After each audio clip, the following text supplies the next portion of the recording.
네, 하나님의 말씀 함께 읽겠습니다. 하나님의 말씀은 아가서 4장 7절부터 15절까지 말씀입니다. 우리 함께 교독해서 읽을까요? 제가 먼저 읽을게요. 나의 사랑, 너는 어여쁘고 아무 흠이 없구나. 내가 친구야, 너는 내가 하늘에서부터 나와 함께하고 내가 하늘에서부터 나와 함께하자. 나만 하나님의 마음대로 그때 위해서 사자들과 함께 동산에서 내려오나. 내 누이 내 신부야, 내가 내 마음을 빼앗았구나. 내 눈으로 한 번 보는 것과 내 목에 구슬 한 개미로 내 마음을 빼앗았구나. 내 누이 내 친구야, 내 사랑이 없이 그리 아름다우지. 내 사랑은 포도주보다 진하고 내 기름의 향기는 가량 풍부보다 향기 없구나. 내 신부야, 내 입술에서는 꿀방울이 떨어지고 내 혀 밑에는 꿀과 젖이 있고 내 우복의 향기는 레바논의 향기 같구나. 내 누이 내 친구는 향근 동산이요 붉은 눈물이요 분노한 샘이로구나. 내게서 나는 것은 석류나무와 각종 아름다운 과수와 고베라와 나도풀과 나도와 monno와 창고와 개수와 각종 유향목과 몰약과 심향과 모든 귀한 향품이요. 같이 읽겠습니다. 너는 동산의 샘이요 생수의 우물이요 레바논에서부터 흐르는 시내로구나. 아멘.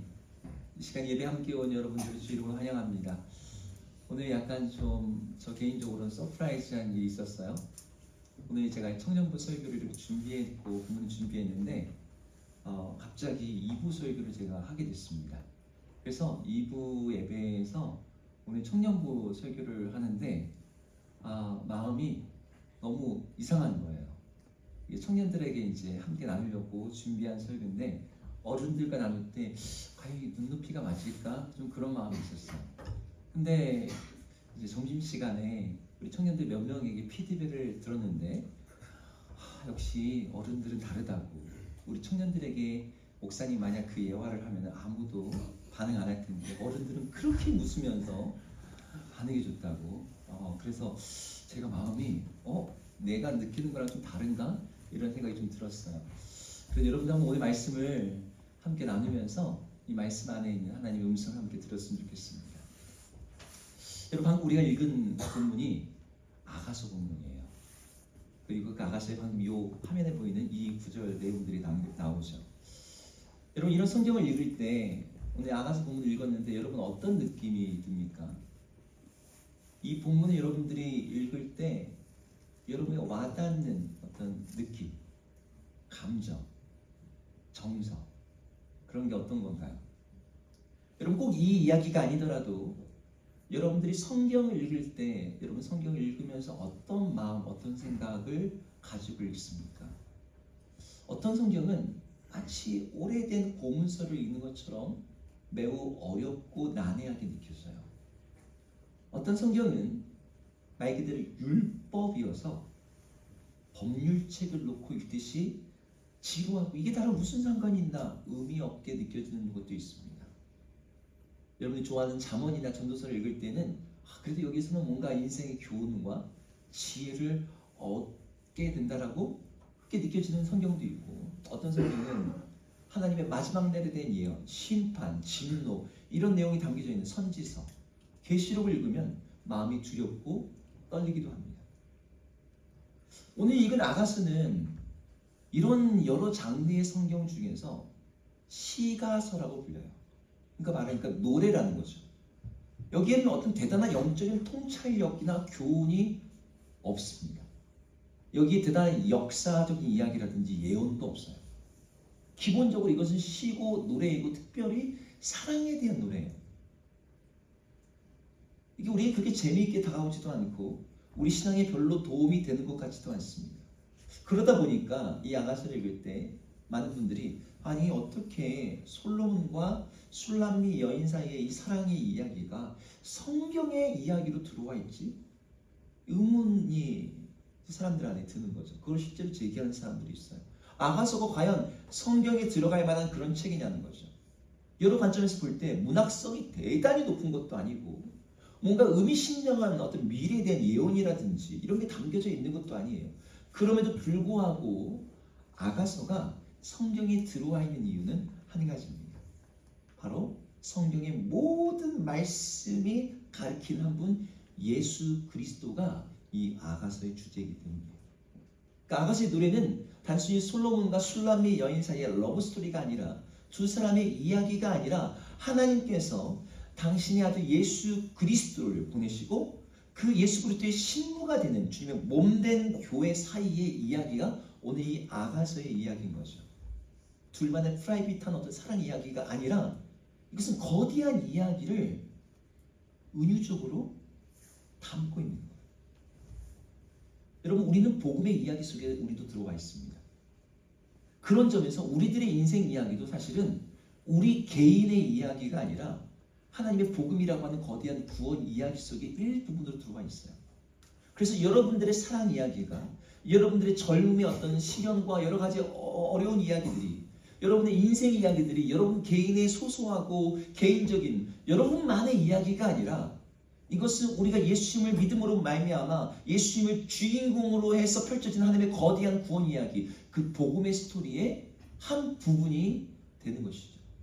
그 이야기의 한 부분이 돼서 우리도 그 스토리에 참여하게 되고 그 이야기 속의 한 역할들을 감당하게 되는 것이 우리 믿는 사람들의 인생이에요. 우리들의 삶이 그분의 이야기 속에 들어있는 거예요. 그래서 여러분들이 성경을 읽으면서 보게 되는, 여러분 그 말씀 속에서 여러분들은 여러분의 삶을 함께 투영하고 여러분의 인생에 대한 그림을 함께 볼 수 있어야 돼요. 여러분 복음 이야기에는 여러 가지 많은 이야기가 담겨져 있죠. 거기에는 배반과 타락이라고 하는 안타까운 장면도 있고, 예수님이 십자가의 죽음이라고 하는 위대한 사건도 있고, 예수님이 죽음에서 부활하시는 이 복음 이야기의 클라이막스도 있고, 죄와 사망을 이기시고 의와 생명을 주시는 하나님의 승리의 이야기도 담겨져 있어요. 이것이 우리의 운명과 삶을 완전히 바꿔놓은 이야기죠. 그리고 예수님께서 승천하신 이후에 하나님의 보좌 우편에 앉으시고 온 세상을 다스릴 뿐만 아니라 그분이 이제 다시 오셔서 세상 나라를 멸망시키시고, 멸망시킨 게 아니라 멸망이 되는 거죠, 스스로. 그곳에 하나님의 나라를 완성하시는 이 대단원의 마지막 장면이 펼쳐지게 되어 우리의 인생도 영원토록 바뀌게 될 겁니다. 이게 성경의 이야기예요. 그런데 이 이야기 속에 핵심되는 메인 스토리가 무엇이냐? 여러분, 우리가 장르라는 걸 좀 구분할 필요가 있잖아요. 그죠? 다큐로 말했는데 예능으로 받으면 안 되고, 예능으로 말한 걸 다큐로 받으면 안 되듯이, 여러분 성경의 이야기를 많은 사람들은 종종 전쟁 이야기로 보는 분들이 있습니다. 선과 악의 싸움, 죄악과의 싸움. 물론 그런 부분이 있어요. 어떤 분들은 대하 드라마처럼 봐요. 창조부터 시작해서 인간의 모든 역사를 담고 있는 대하 드라마. 이런 시가지를 보면 어떤 사람은 뮤지컬처럼 보기도 합니다. 근데 모든 장르를 떠나서 기본적인 성경의 이야기의 핵심이 되는 그 플롯 그리고 그 성격을 이야기한다면 러브스토리입니다. 성경은 기본적으로 러브스토리예요. 하나님의 사랑 이야기. 왜? 하나님의 존재의 본질이 사랑이거든요. 이 성경을 기록하신 분의 본질이 사랑이고, 그분이 그 사랑을 가지고 이 모든 이야기를 펼쳐가고 계시는 거죠. 여러분, 이 사랑의 이야기 속에서 여러분들이 여러분의 삶을 함께 투영해서 바라볼 수 있기를 주의 이름으로 축복합니다. 네. 여러분 그렇게 볼 수 있기를 축복합니다. 네. 여러분의 인생을 고난의 관점으로 보거나 성공의 관점으로 보거나 아니 내 인생의 어떤 다른 관점으로 보게 되면 잘못된 핀트로 우리 인생을 해석할 수 있어요. 근데 하나님의 사랑의 관점에서 우리 삶을 좀 바라봐야 됩니다. 자, 이렇게 본다고 할 때 오늘 우리 읽은 본문은 사실은 올해 청년부 표어가 되는 본문이에요. 사실 여기 오른쪽에도 왼쪽에도 나와 있죠. 여러분 보는 오른쪽에 올해 표어입니다. 한번 같이 읽어볼까요? 여기 있습니다. 시작! 진하고 아름답고 향기롭게 사랑하자. 네, 밑에 아가서 4장 10절에 써 있는데 오늘 우리가 함께 읽은 본문 안에 들어있습니다. 제가 2024년도 청년부 표어를 이 말씀을 잡은 건 2023년도와 연결되어 있어요. 작년에 청년부 표어가 뭔지 기억나시는 분? 작년에 청년부 표어 1년 동안 여기 붙어 있었습니다. 네, 나의 사랑, 나의 어여쁜 자여, 일어나 함께 가자. 제가 이걸 표어를 잡았던 이유는요, 이것 때문이었어요. 하나님의 초대. 하나님께서 함께 가시자고 자기 백성들을 부르시는 거죠. 우리 청년들을 부르시는 거죠. 나의 사랑, 나의 어여쁜 자여, 일어나서 나와 함께 하자. 이게 그냥 같이 동행하자는 게 의미가 아니라 프로포즈라고 제가 말씀드렸었습니다. 삶의 여정을 이제 나와 함께 살아가자라는 그런 의미가 그 안에 담겨져 있었어요. 그게 작년 표였어요. 그래서 제가 청년들을 이 말씀을 가지고 많이 콜링하고 초대했습니다. 그런데 올해는 이 말씀이 한 장기 넘어와서 이제 그 말씀의 성격이 하나님의 초대였다면 이제는 하나님의 인정. 여기 그 보면 다시 내 누이 내 신부야, 내 사랑이 어찌 그리 아름다운지, 너의 사랑은 포도주보다 진하고 내 기름의 향기는 각양 향품보다 향기롭구나. 이거 지금 누가 하시는 말씀이에요? 솔로몬이 술람 여인에게 하는 말인 동시에 하나님께서 자기 백성들에게 하시는 말씀입니다. 그러니까 하나님이 자기를 사랑하는 백성들을 향해서 하시는 최상의 칭찬이자 인정이 이 말씀인 거죠. 너의 사랑이 이렇게 놀랍구나. 너의 사랑이 이렇게 뜨겁구나. 너의 사랑이 이렇게 달콤하고 진하구나. 너의 사랑이 이렇게 향기롭구나. 여러분, 하나님이 우리에게 그렇게 말씀해 주시고 그렇게 인정해 주시기를 바라는 마음으로 제가 오늘 이 표현을 잡았습니다. 그런데 사실 여러분, 이런 표현을 보면 여러분 좀 낯간지럽지 않습니까? 막 마음이 설렙니까? 내가 자주 하는 대화하다. 그런 분 있습니까? 여기 혹시? 우리 커플들 평상시 항상 이런 얘기를 하셔가지고 낯간지럽지 않으시죠? 누군가 우리 신앙에 대해서 우리 형제님, 우리 자매님, 언니, 누나, 형, 우리 하나님 향한 사랑이 정말 대단한 것 같아. 너무 진하고 아름답고 향기롭고. 여러분, 그런 말 들으면 왠지 이 얘기 부담스럽죠. 내 얘기는 아닌 것 같고.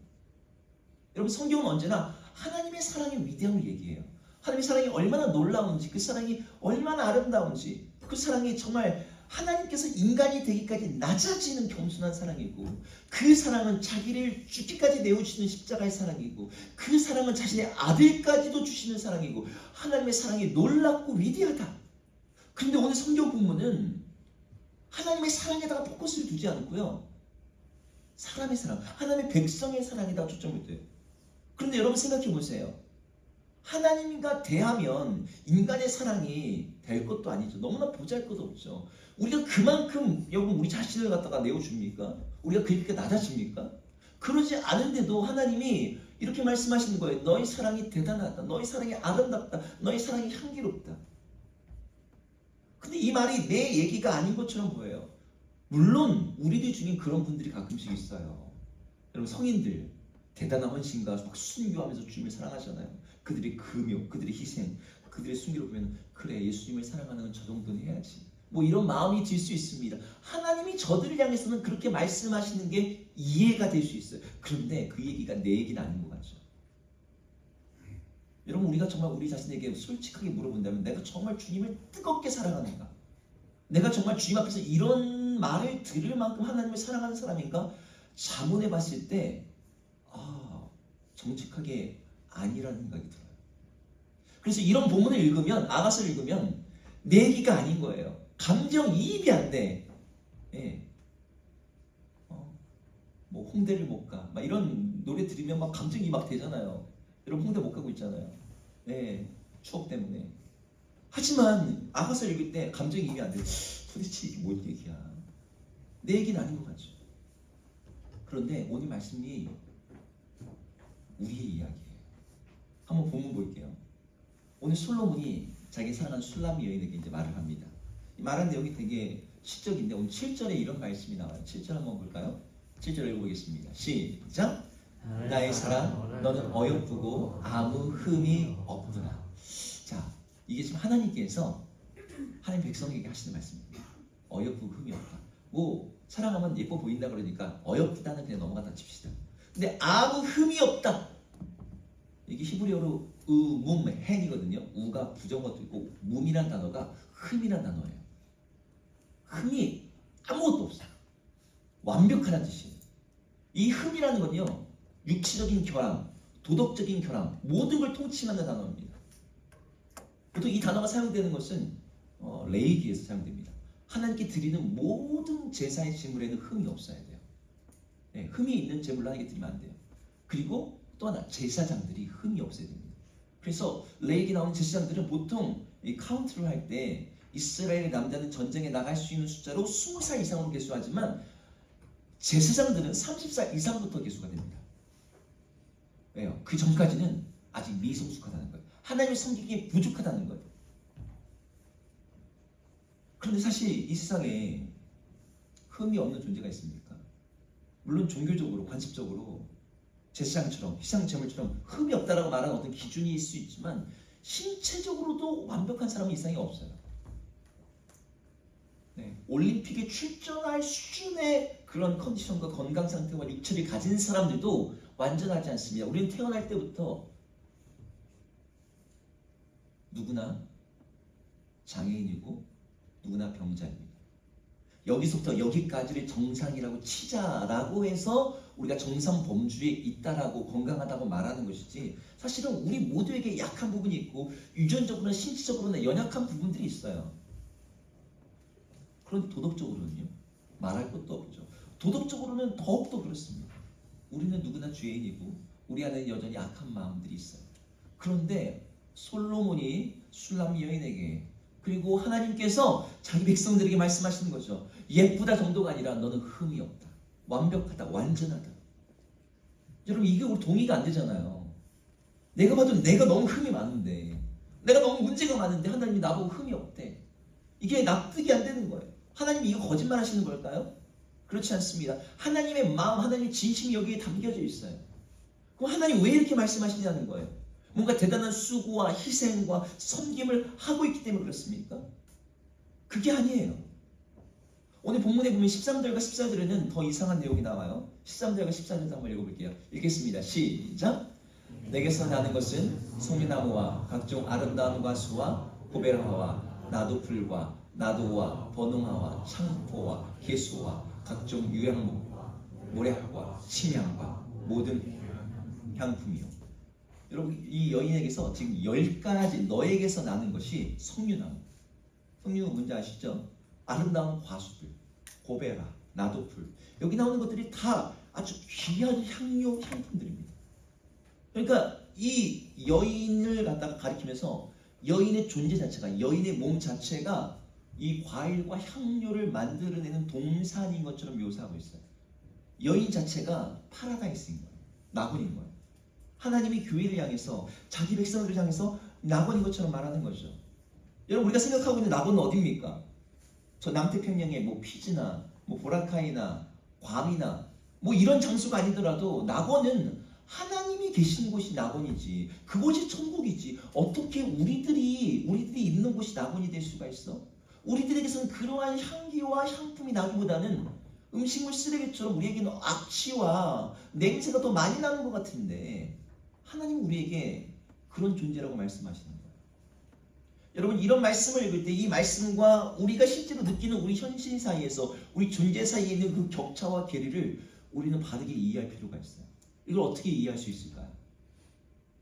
어떤 신학자들은 이게 하나님의 미래적 선언이라고 말합니다. 무슨 말이냐면, 하나님은 과거와 현재와 미래가 있잖아요. 여러분, 과거와 현재와 미래 동일한 나지만 10년 전의 나와 오늘의 나는 완전히 다른 사람이에요. 그죠? 물론 연속성상이 있죠. 하지만 단절된 부분이 훨씬 더 많습니다. 10년 후에 나는 어떨까요? 10년 후에 나는 더 그래요. 나의 생각이, 나의 사고방식이, 나의 육적인 컨디션이 다 달라져 있습니다. 그럼에도 불구하고 우리는 나잖아요. 우리는 시간 속에 있습니다. 그런데 하나님은 이 시간을 초월해 계시는 분이에요. 시간을 넘어서시는 분이에요. 그래서 그분은 우리의 존재를 보실 때 우리의 미래를 동시에 보시는 거죠. 그래서 미래의 영광스럽고 흠없게 된 성도들의 모습을 보면서 이렇게 말씀하시는 거다, 이렇게 해석하기도 합니다. 하나님 시간을 초월하니까요. 맞는 말이에요. 하나님이 결과를 다 아시기에 우리의 미래를 보면서 우리를 갖다가 말씀하실 수 있죠. 또 어떤 신학자는 이렇게 말해요. 사랑하면 모든 게 덮인다. 사랑은 죽음도 이기고 사랑은 모든 허물을 덮는다. 성경의 말씀을 제가 인용하지 않더라도 우리 실제로 그걸 경험하죠. 사랑하게 되면 눈에 뭐가 껴요? 눈곱이깁니까? 콩깍지가 낀다고 그러죠. 그래서 다른 사람 볼 때는 쟤 아닌데, 그런데 어때요? 서로 그냥 예뻐서 사랑스러워서 어쩔 줄 모르죠. 여러분, 유머 있지 않습니까? 정말 예쁘고 잘생긴 남녀가 걸어가면 정말 선남선녀다, 남자가 잘생기고 자매가 조금 부족한 것 같으면 저 여자가 돈이 많나 보다. 뭐 이런 말을 한대잖아요. 남자가 정말 못생긴데 뭐 이런 말 합니다. 근데 둘 다 못생겼어. 둘 다 정말 어떻게 만났지? 그러면 사람들이 말하잖아요. 정말 사랑하나 보다. 사랑은 눈을 바꿔놓죠. 여러분 이런 해석도 맞습니다. 하나님께서 사랑하시니까 그렇게 보시는 게 맞죠. 여기서 조금 더 한 단계 더 나가면 신학적으로 이렇게 말할 수 있어요. 우리가 존재론적으로 예수님을 믿게 되면 우리가 이제 그리스도 안에 있게 되잖아요. 그래서 그리스도인들은 뭐가 그리스도인입니까? 그리스도 안에 있는 사람들이 그리스도인이라고 부르는 거예요. 그런데 우리가 그리스도 안에 있게 되었으니까 하나님이 우리를 보실 때 어떻게 보세요? 그리스도를 관통해서 보세요. 우리는 더 이상 우리의 존재를 안 보이고 나를 그리스도가 둘러싸고 있는 거죠. 그리스도가 둘러싸고 계셔서 나를 볼 때마다 하나님이 눈에 누가 보이는 거예요? 예수님이 보이시는 거예요. 예수님이 어떤 분이십니까? 앞에 말했던 흠이 없는 분이에요. 아까 흠이 없는 표현이 사용되는 두 종류가 있다고 했잖아요. 제사장들 그리고 희생제물들. 여러분 이 두 가지는 사실 상반된 이미지입니다. 이는 제사장이 이 희생제물을 잡아가지고 하나님께 드리는 거잖아요. 근데 두 존재 다 흠이 없어야 돼요. 이 상반된 이미지를 가지고 계신 분이 예수님이에요. 예수님은 대제사장인 동시에 흠이 없으신 대제사장인 동시에 그분 자체가 흠이 없는 어린 양.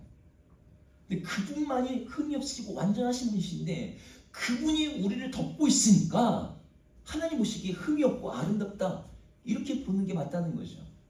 이것도 참 신학적으로 맞는 설명입니다. 근데 제가 오늘 말씀 속에서 여러분하고 나누고 싶은 핵심되는 오늘 본문에 대한 이해 해석의 틀은 이거예요. 어떤 신학자들이 이 말씀을 보면서 하나님의 말씀의 힘을 보여주는 구절이라고 말합니다. 무슨 말이냐면 이런 거죠. 하나님이 빛이 있으라 하시면 어떻게 됩니까? 빛이 있습니다. 말씀은 그대로 돼요.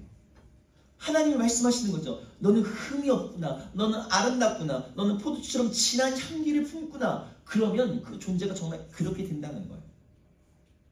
여러분 아가서에는 내 사랑아 너는 어여쁘다. 나의 사랑 너는 어이없고 흠이 없다라는 칭찬이 말이 4번 이상 나옵니다. 이 구절이. 그럼 4번 나오는데 누가 봐도 이거는 과장이죠. 누가 봐도 이거는 오버되는 것처럼 보여요. 그런데 말에는 힘이 있어서 말이 사건을 만들어요. 말이 현실이 됩니다. 여러분 아직 결혼 안 했으니까 잘 모를 텐데 결혼하면 남편과 아내가 소리된 이야기를 합니다. 근데 남편이 정말 아내를 그렇게 봐주면요. 정말 아내의 흠과 티가 다 없어지고 감춰져요. 남편이 밖에 나와서 우리 아내는 말이야 설거지를 그렇게 하네. 청소를 너무 안 해. 게을러. 라고 말하면 그 아내는 어떤 아내가 돼요? 밖에 나오면 게으른 아내. 게으른 여자. 다 얼굴 앞에서는 좋은 말 하지만 근데 실제로 그렇더라도 밖에 나오면 이렇게 말한다 주시다. 우리 아내는 정말 나밖에 몰라. 그래서 내 생각하니라고 청소도 못해. 뭐 말이 그렇다는 겁니다. 그러면 사람들은 아니 어떤 여자를 만났길래 저 여자는 무슨 복이 있어 저 남자는 이런 얘기가 나오는 거죠. 칭찬받는 사람은 그 칭찬을 받는 대로 자아가 형성이 됩니다. 제가 예전에 이 이야기를 우리 청년들하고 좀 나눈 적이 있었는데 그래도 다시 한번 할게요. 여러분 들었던 분들은 이해하시고 다시 한번 들어보세요. 스티븐 코비의 오늘 내 인생 최고의 날이라는 책에 나오는 예화입니다. 이게 사실은 선교사님 예화예요. 그 남태평양에 기니와타섬이라는 섬이 있습니다. 근데 그 섬에서는 남자가 장가를 갈 때 친구의 집에 암소를 선물로 주는 관습이 있어요. 여기는 아직 농경시대 문화를 가지고 있거든요. 그래서 유목 문화를 갖고 있는 이 문화권이다 보니까 남자가 항상 신부에게 청혼을 하러 갈 때 장인 될 사람한테 소를 갖다 주는 거죠. 근데 이 소를 그냥 갖다 주는 게 아니라 이제 이 자매가 여자가 예쁘면 소를 3마리를 갖다 줍니다. 소를 3마리 끌고 가는 암소를. 정말 너무너무 예쁘면 4마리. 정말 유례 없는 경국지색의 미모를 갖고 있다. 근데 보통 평범한 사람들은 몇 마리? 2마리. 그리고 이런 약간 아쉬움의 한숨이 나오는 자매들은 1마리를 준답니다. 물론 이 섬의 아름다움의 기준은 우리랑 좀 달라요. 네, 몸집이 좀 있어야 돼요. 암수의 숫자는 몸무게와 비례합니다. 좀 몸이 이렇게 퉁퉁하고 이래야지 이제 그 섬에서는 미인의 어떤 끝에 들어가는 거죠. 여러분 폴리네시아인들, 뭐 하와이 이런 사람 보면 자매들 보면 이렇게 살집이 몸집이 딱 있잖아요. 그죠? 그런데 이 주인공 자니링구라는 청년이 자기가 이제 어릴 때부터 좋아했던 한 소녀와 결혼하기 위해서 청혼을 하러 가는 겁니다. 어릴 때부터 같이 자라났어요. 함께 좋아하고. 근데 외적으로 보면 이 소녀는 그 섬의 기준에서는 전혀 예쁘지가 않은 거예요. 몸무게가 5, 60kg밖에 안 돼요. 그 섬의 기준은 삐쩍 꼬른 거죠. 너무 예쁘지 않은 거예요. 자신감도 없고 푸석한. 그래서 그 집에서는 누가 2마리만 줘도 너 시집 보낼 거야. 아니야, 1마리만 줘도 내가 너 보낼 거야. 그 아버지가 맨날 그런 얘기를 했답니다. 결혼 못하는 것도 나으니까. 근데 이 자니링구가 그 집에 자기가 어릴 때 좋아했던 그 소녀를 방문하면서 소를 끌고 왔는데 몇 마리를 끌고 왔을까요? 네, 소를 몇 마리 끌고 왔냐면 8마리를 끌고 왔어요. 동네가 발칵 뒤집혔습니다. 이 섬에서는 그런 일이 일어난 적이 없었어요. 사람들이 난리가 났어요. 아니 이게 웬 낭비냐. 저렇게 삐쩍거린 자매한테 8마리가 가당키나. 온 동네가 그냥 모이면 다 그 얘기만 하는 거예요. 그래서 사람들이 묻는 거죠. 아니 도대체 무슨 생각으로, 아니 네 그 소 가지고 너네 잘 먹고 잘 살아야지 그걸 뭐 이제 쓸모없는 장인어른한테 그렇게 많이 주냐고. 그랬더니 이 사람이 얘기를 하는 겁니다. 자기가 이제 소를 갖다가 이렇게 키우면서 이제 소들이 물을 먹어야 되잖아요. 물을 먹으려면 개울가에 가는데, 개울가에 가면 거기에서 여인네들이 모여서 빨래도 하고 있고 물도 기르고 있고 이러고 있습니다. 그럼 거기서 막 얘기를 하는 모습을 보는데 이 사람 맨날 물 먹일 때마다 그 광경을 보는 거예요. 그런데 모일 때마다 항상 이렇게 투머치 토커들이 있어요. 말을 이끄는 사람들. 누구냐? 대부분 같은 소 3마리 받은 사람. 소 3마리 받은 자매들이 전체적인 어떤 걸 이끄는 거죠. 자신감 있게 따뜻한 얘기를 합니다. 그런데 소 1마리, 암소 1마리 받은 그런 아내들은 거기에서 그냥 고개 푹 숙이고 있고 한마디 못하는 거예요. 뭐 한마디 다 끼어들려고 하면 여자들을 보는 거죠. 소 1마리 받은 주제에 어디 이런 어떤 분위기가 있는 거예요. 이 자니링구가 내 아내 될 여인을 내가 정말 당당하게 만들어줘야겠다. 그래서 그 마음으로 암수 8마리를 가져간 겁니다. 나중에 이 성교사님이 이 얘기를 다 들어요. 그래서 그 아내 어딨냐고. 그 아내도 알거든요, 이 성교사님. 그 아내 좀 같이 만나자고. 아까 왔었었는데요? 근데 못 봤는데? 봤는데 못 알아보겠는 거예요. 이 성교사님이 그때 그 자매 맞냐고.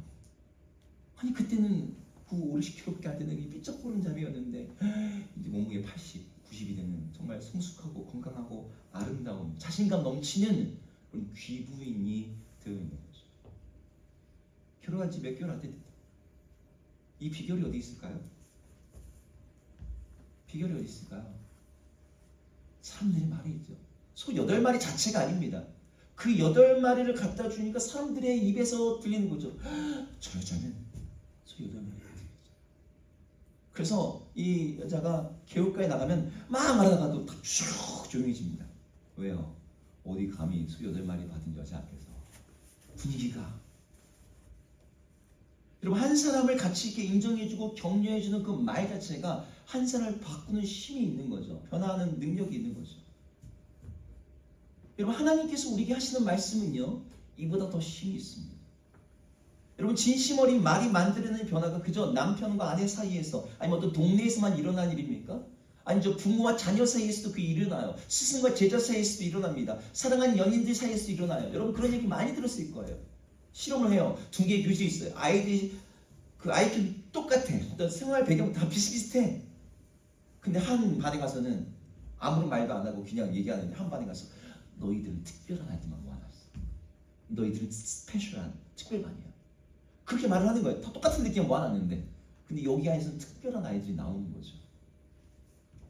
저는 이 일이 교회 안에서 일어나는 걸 봅니다.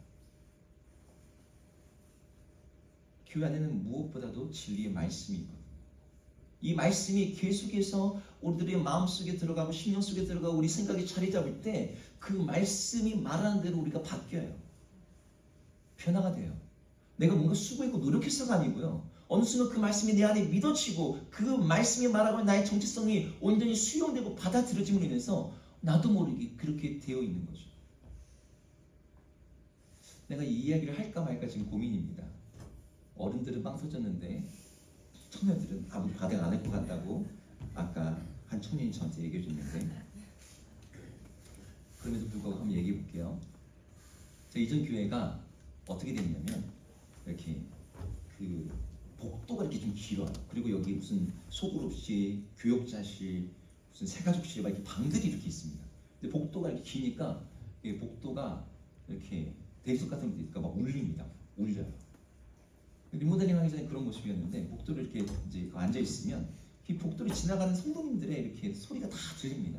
교육실에 앉아 있는데도 누가 지나가는지 누구 왔는지 다 알아요. 근데 한 권사님 두 분이 이렇게 지나가시면서 얘기하는 게 들리는데 한 권사님이 요즘에 내가 자기 때문에 시험 들겠어 라고 얘기를 하는 거예요. 여러분 이게 뭐 일하다가 시험 들겠어 말 들으니까 이 교육자의 마음이 어떻습니까? 무슨 일 있나? 어머 약간 긴장해서 내가 귀를 쫑긋하고 들었어요. 근데 그 다음 말이 이러는 거예요. 아니 요즘 왜 이렇게 예뻐지는 거야? 시험 들겠어. 네, 제가 이럴 줄 알았어요. 제가 그 말 듣는데 내 귀를 의심했습니다. 도대체 무슨 얘기인 거지? 근데 그 다음에 권사님의 대답이 더 웃겼습니다. 그러게 나 요즘에 너무 이뻐지지. 요즘 내 기도 제목이야. 나 때문에 시험 들면 안 되는데 막 이런 얘기를 하시는 거죠. 너무 소녀처럼 막 그런 얘기를 하는데 안에서 듣고 있던 내가 정말 시험 들겠더라고요. 객관적으로 볼 때 진짜 예쁘다의 축에는 너무 아닌 우리 권사님들이신데 서로 그렇게 얘기하시니까 근데 그게 너무 재미있는 거죠. 여러분들 반응에 힘입어서 제가 한 가지만 더 할게요. 제가 이 얘기를 했다가 아까 2부 예배 설교 끝났는데 저희 아내한테 한 소리 크게 들었는데 여러분들 저희 아내한테 비밀이고요. 저희가 이제 서울에 살 때 저희 부모님 댁에 파주에 있었습니다. 그래서 지금 파주에 계시는데 일주일에 한 번, 뭐 2주에 한 번씩 이렇게 부모님 댁에 방문하잖아요. 그런데 그 이전 집에는 텔레비전이 없어요. 집에 TV를 안 맞습니다. 근데 이제 부모님 댁 가면 텔레비전이 있으니까 아이들이 한 번 가서 보면 이렇게 그렇게 재밌어해요. 그냥 광고만 나와도 신기한 거죠. 뭐 저도 눈 들어가는데 애들은 얼마나 눈이 들어가겠어요. 근데 광고에 누가 나왔냐면 그 당시에 수지가 나오는 화장품 광고가 나왔어요. 수지 아시죠? 미스 A 그 요즘에 국민 첫사랑 막 수지가 얼마나 예쁘게 화장품 광고에 딱 나오겠습니까? 딱 보고 있는데 갑자기 그때 저희 이제 큰 아이 로운이가 4살이었어요. 그 광고 보더니 할아버지 TV 엄마 나와요 라고 딱 그러는 거예요. 어디? 아무리 봐도 엄마는 없는데 그 수지를 보고 엄마라고 얘기한 거예요. 우리 아내가 야 그런 거 아니야. 그런데 이 입을 가리면서 그 좋아하는 기색을 어떻게 감출 수가 없는 거죠. 평생 해야 될 효도를 그날 했어요. 그럼 그런 말 들으면 좋죠. 여러분 이게 그냥 우리끼리 하는 말이고 그냥 농담처럼 하는 말이고 여러분들 그런 말들이요 사람의 내면에 들어가서 사람을 갖다 바꾸기 시작합니다. 제가 이 얘기를 한 이후에 참 몇 사람한테 얘기했더니 저희 아내 별명이 한동안 장이동 수지로 불릴 때가 있었습니다. 여러분 사람끼리 이렇게 하는 농담 섞인 말에도 이런 변화의 힘이 있다면 그럼 하늘 말씀의 힘은 어떨까? 저희 청년 여우수아가 이렇게 함께 모여서 예배를 하고 있지만 저희가 큰 공동체는 아니냐. 우리 돈이 많거나 힘이 있거나 좋은 프로그램이 있거나 뭐 강력한 어떤 이철 같은 뒤흔들 만한 그런 공동체 아직은 아닙니다. 근데 여러분 행복한 공동체는요 규모와 크기와 다양성이 있는 공동체가 아니고 말씀, 진리의 말씀이 그 안에 있어서 그 말씀으로 인해서 변화되고 성장하는 공동체가 행복한 공동체입니다. 성경의 말씀에서 진리가 너는 이러한 존재다 라고 말할 때, 너는 어떤 존재라고 말하는 그 진리의 말씀에 의해서 끊임없이 그 말씀이 우리 안에서 반복되고 서로에게 선포되고 되뇌어지면서 실제로 그 존재로 변화되고 그 존재로 성장되어지는 그런 공동체. 여러분들 처음에 올 때는 이런 모습으로 왔을지라도, 어떤 낮은 모습으로 왔을지라도 이 공동체 안에 있으므로 나의 존재가 새로워지고 달라지고 내가 더 나은 내가 되고 있는 걸 경험하는 공동체. 여러분, 그걸 경험하게 되면 그 공동체가 너무너무 사랑스럽죠. 말씀이 우리의 삶으로 확증되는 공동체. 근데 여러분, 이 일은요, 설교자의 설교만 가지고는요 부족해요. 너무 일방적이고 너무 느리죠. 여러분, 이걸 누가 해줘야 돼요? 서로가 서로에게 해줘야 돼요. 서로가 하나님의 말씀을 그 입에 담아서 대언해줘야 되는 거죠. 너는 아름답고 너는 존귀하고 너는 하나님 보시기에 귀한 존재다. 하나님이 너를 어여쁘다 하시고 아무 흠이 없다고 말씀하신다. 여러분, 우리가 그렇게 말해줘야 돼요. 그래서 우리의 과거의 모습이 어땠든 간에 보라, 새 것이 되었다 라는 그 말씀이 실천되고 실현되는 그런 우리들이 돼야 돼요. 여러분, 우리 청년 공동체 안에는 솔직히 말하면 전과자가 없어요. 그래서 힘이 약간 부족해요. 솔직히 말하면 우리 공동체에 장애인이 없습니다. 그래서 힘이 부족해요. 우리 공동체에 타민족이 없습니다. 그래서 힘이 부족해요. 여러분, 동일 집단과 동지 집단이 더 힘이 강할 것 같죠? 아닙니다.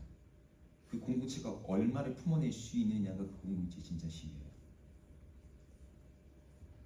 제가 작년 연초에 한 자매가 근육병을 앓고 있는 자매가 우리 교회 왔으면 좋겠다. 몇 번 오려고 그랬어요. 그래서 정말 휠체어가 올 수 있느냐 이렇게 계산했었습니다. 2월 달에, 지금 2월이죠. 다음 주에 미얀마에서 두 자매가 옵니다. 서울하고 시흥으로 와요. 시흥에 있는 자매는 시흥에 있는 교회 가야 될 것 같고, 서울에 오는 자매는 숭실대로 오는데, 우리 그 라기 명자가 숭실대 하면서 이제 데리고 오면 될 것 같아요. 지난 가을에 미얀마 단기 선교에서 때 만났던 자매들이에요. 전 그런 자매들이 우리 공동체에 오면 너무 좋겠어요. 여러분들이 서로에게 하나님의 말씀을 계속해서 말해줘야 돼요. 그럼 어떤 말을 해야 될까요? 오늘 13절 14절에 보면은 아까 솔로몬이 술람기 여인을 낙원으로 묘사했잖아요. 향품이라고 말했잖아요. 네, 여러 가지 10가지 이상의 향품을 얘기하는데, 여러분이 생각한 낙원이 어디입니까? 윤성재 신혼여행 어디로 갈 겁니까? 아직 안 얘기했나요? 네. 제가 보라카이를 갔었거든요. 신혼여행이 아니었고요. 제가 그때 어학연수하고 막 이러면서 제 동생이 놀러 오면서 보라카이를 갔겠습니다. 근데 한때 남태평양의 그 넓은 바다와 멋진 그 비치와 나무와 식당들. 그런데 제가 그곳을 여행하는데 그 당시에 되게 마음이 어려운 일이 있었어요. 그래가지고 마음이 괴롭고 어려우니까 그 휴양지의 그 낙원이라고 불리는 곳에 갔는데 하나도 즐겁지가 않은 거예요. 제가 그때 깨달았습니다. 장소가 낙원이 될 수 없구나. 제 동생은 그때의 그 경험이 너무 좋아가지고 필리핀 너무 좋다. 아예 필리핀으로 와서 몇 년 동안 사업을 했습니다. 동생이. 제 동생이 어학원 사업을 했어요. 그런데 제 동생이 나중에 하는 말, 형 놀러 오면 낙원인데 사업하려고 하니까 지옥이야. 문화도 다르고 행동은 느리고 뒷돈 요구하고. 자연 환경이 낙원을 구성하는 핵심 요소가 아닌 거죠. 뭐가 또 있을까요? 맛있는 음식, 좋은 리조트, 편안한 어떤 공간들, 럭셔리한 쇼핑, 이런 것들이 우리의 삶을 좀 더 행복해지고 낙원이 만들어줄 것 같지만, 오늘 성경은 뭐라고 얘기하면 네가 낙원이야 라고 말해요. 그 여인과 함께하는 곳이 낙원이고 그 여인과 함께 먹는 음식이 최고의 음식이고, 너가 바로 그 낙원 자체야. 하나님이 지금 하나님의 백성들 그렇게 보고 계신다는 거예요. 그 관점으로 우리가 서로를 바라보면 실제로 그렇게 됩니다. 제가 거짓말하라는 게 아니에요. 여러분 안에 이상한 콩깍지 선글라스 같은 걸 끼라는 게 아닙니다. 하나님이 이미 우리를 그렇게 보고 계시고 우리를 그렇게 부르고 계세요. 그 진리의 말씀을 우리가 믿고 서로에게 믿음으로 선포하라는 거죠. 당신이 나의 파라다이스라. 시편 23편에 여호와는 나의 목자시니 내게 부족함이 없으리로다. 그가 나를 푸른 초장과 쉴만한 물가로 인도하신다 할 때 그 푸른 초장과 쉴만한 물가가 어딜까요? 바로 서로의 곁입니다. 우리가 서로에게 그런 존재가 되는 거죠. 나의 쉴만한 물가 바로 당신, 나의 푸른 초장 바로 당신. 자, 우리 청년 여호수아가 서로에게 그러한 공간, 그러한 낙원, 그런 관계, 그래서 서로에게 쉼이 되고 기쁨이 되고 위로가 되고 격려가 되고 응원이 되고 희망이 되고 서로에게 낙원이 되는 그런 공동체가 되기를 소망합니다. 네. 여러분 그것을 어떻게 해야 돼요? 계속해서 말해줘야 돼요. 여러분 여기 모든 친구들 있지 않습니까? 오면 어떻게 해야 돼요? 야, 너 지난주 왜 안 왔어? 따지지 묻지 말고요. 내가 없어서 너무 허전하고 아쉬웠어. 지난주에 우리 청년 예배 없었잖아요. 그죠? 설날 명절이라고 통합 예배 드렸는데 한 임원이 누군지 말하지 않겠습니다. 회장님인데 청년 예배가 없으니까 그렇게 편하고 시간 여유도 많고 광고 준비도 안 해야 되고 뭐 세팅 안 해야 되고 그렇게 좋을 수가 없더래요. 너무 여유가 있으니까. 그런데 마음 한편으로 공허하고 허전하고 마음이 약간 쓸쓸한 거죠. 그래서 모임을 하는데 결론이 이거였습니다. 우리 청년 공채는 1년 내내 설날이든 추석이든 쉬지 말고 모여서 예배하자. 그날의 결론이었는데 제가 그 말을 듣는데 너무 감사했어요. 한 주라도 쉬자. 뭐 이런 마음은 아니고 전혀 없었습니다. 여러분 생각하기에 우리 청년이 약간 들쑥날쑥이 있습니다. 새로운 사람이 와도 기존의 사람들이 일 때문에, 뭐 때문에 이렇게 빠져요. 우리 청년 여호수아가 아직 단단하지 못합니다. 여전히 물가에 내놓은 아이처럼 어리숙하고 조마조마한 부분이 있어요. 연애 초기인 것처럼 뭐 설레는 부분도 있고 막 새로운 것도 있고 하지만 약간 긴장감이 있는 거죠. 그런데 언젠가 우리 청년 여호수아도 단단해질 거라고 제가 생각해요. 그렇게 믿어요. 그 단단해지는 건요, 무엇이 우리를 단단해질까요? 시간이요? 여러분들 친밀함이요? 아닙니다. 하나님의 말씀입니다. 진리의 말씀입니다. 그 말씀이 말하고는 하나님의 약속과 그 약속에 담겨져 있는 비전, 그것을 서로에게 선포하고 서로에게 계속해서 말할 때 그 안에서 일어나는 변화, 그 안에서 만들어지는 성장, 그것이 우리를 새롭게 하고 그것이 우리를 아름답게 하고 그것이 우리를 향기로운 인생이 되게 하고 그것이 우리를 단단하게 만들어가는 거죠. 하나님의 말씀이 끊임없이 우리 안에서 선포되고 서로에게 부여될 때 정말 그 말씀 그대로 변화되는 우리를 보면서 정말 하나님의 말씀이 능력이 있구나, 힘이 있구나, 이 말씀에서 우리가 새로워지는구나. 여러분 그걸 경험하게 되면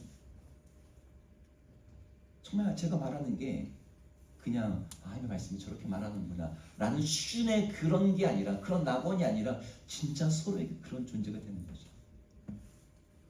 이번 설 명절 때 청년 몇 명이 같이 해외여행을 갔다 왔대요. 그 얘기 듣는데 너무 좋더라고요. 놀러 갈 사람이 없어서 같이 간 게 아니고 우리 청년들이 함께 이렇게 연합해서 가는 게 너무 좋더라고요.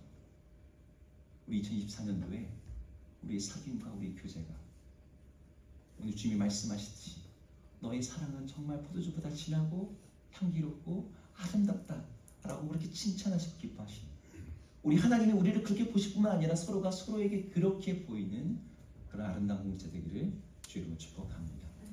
아멘. 네, 우리 말씀 생각하면서 우리 찬양 잠깐 할까요? 이 찬양 함께 부르고 잠깐 기도하고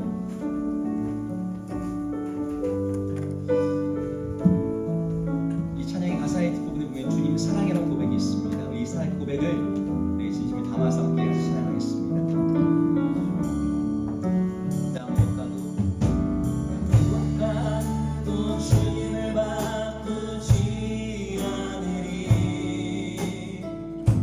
다른 어떤 은혜 구하지 않아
성도가 우리 자신을 볼 때 부족하고 흠이 많고 모자라고 투성입니다.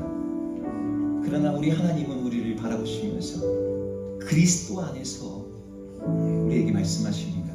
너는 존귀하고 너는 어여쁘고 아무 흠이 없구나. 너는 진정 사랑스럽고 향기롭고 아름답구나. 예수 그리스도 안에 있는 이 정체성 우리가 받아들일 뿐만 아니라 이 말씀을 우리 스스로에게 끊임없이 선포하면서 우리 주님이 말씀하신 그 말씀의 능력을 신뢰하면서 참으로 그렇게 변화되고 주님 그렇게 사랑하는 우리가 되기를 소망합니다. 그런 우리가 될 수 있도록 하나님, 우리가 서로에게 그런 하나님의 말씀을 선포하고 우리가 우리 스스로에게도 그렇게 말하며 그 말씀을 신뢰하면서 그렇게 서로의 존재를 하나님의 관점으로 바라보는 그렇게 말해주는 우리 청년 요소가 되게 달라고 우리 이 시간 잠깐 같이 기도하며 나가겠습니다. 기도합니다. 하나님 아버지, 이 시간 우리가 주님 말씀, 주님의 관점으로 우리 자신을 바라볼 뿐 아니라 서로를 바라볼 수 있는 우리가 되기를 원합니다. 하나님, 우리 눈을 열어주시옵소서. 하나님의 말씀으로 바라볼 수 있게 하여 주시옵소서. 하나님의 관점으로 서로를 대해서 바라볼 수 있게 하여 주시옵소서. 그리함으로 말미암아 우리가 주 안에서 새롭게 되는 주님을 경험하게 하여 주시옵소서.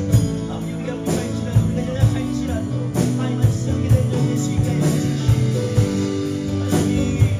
우리가 주의 말씀으로 말미암아 변화되고 새롭게 되는 것을 경험하게 하여 주옵소서. 주의 말씀이, 주의 진리의 말씀이 우리의 손을 시원하게 하시고 완화되게 하시고 이루어지게 하시고 그래서 그 말씀을 우리가 경험하게 나갈 수 있는 우리가 되게 하여 주시옵소서. 하나님 앞에 하여 주시기를 원합니다. 하나님, 주의 진리의 말씀이 그 사랑의 선포가 우리에게 끊임없이 말하고 있습니다. 그리스도 안에서 내가 너를 사랑한다. 내가 너를 온전히 용납하였다. 너는 어여쁘고 존귀하다. 하나님은 우리를 그렇게 부르고 계십니다. 우리의 현재 때문이 아니라 우리 지금의 모습 때문이 아니라 그리스도로 말미암아 우리의 미래를 보시면서 주의 말씀의 능력을 가지고 우리 향해 그렇게 선포하고 계십니다. 하나님, 우리가 이 복음의 말씀을 우리가 믿고 수용하여 우리 자신의 정체성으로 삼을 뿐만 아니라 우리가 서로를 향해서 그렇게 말해줄 수 있는 그런 사랑의 공동체가 되기를 원합니다. 하나님, 우리의 눈으로 보이는 인간적인 시각으로 솔직하다는 핑계로 서로를 향해서 날카로운 말을 하지 아니하고 정말 주의 진리의 관점 안에서 그를 향해 소망의 말과 비전의 말과 언약의 말과 축복의 말을 할 수 있는, 그래서 정말 그 말씀 그대로 우리 안에서 그 변화가 일어나는 그 말씀을 확증하는 우리 청년 요수와 공동체가 되게 하여 주시옵소서. 그렇게 일하실 주님을 기대합니다. 소망합니다. 우리가 그렇게 말할 때 우리 하나님의 놀라운 임재와 역사하시는 것 함께 하심을 경험하는 우리 모두가 되게 하여 주시옵소서. 이제 우리 주 예수 그리스도의 은혜와 자기 아들을 내어주시는 하나님의 사랑하심과 지금 우리 안에 계셔서 역사하시는 성령님의 동행하심이 주의 진리의 말씀을 믿고 그 말씀을 받아들이고 그 말씀을 선포함으로 말미암아 그 말씀이 실현되는 것을 보기 원하는 우리 모든 청년들 위해, 그들의 삶 위에, 그들의 존재와 그들의 모든 일터 위에 이제부터 영원토록 함께 있을지어다. 아멘.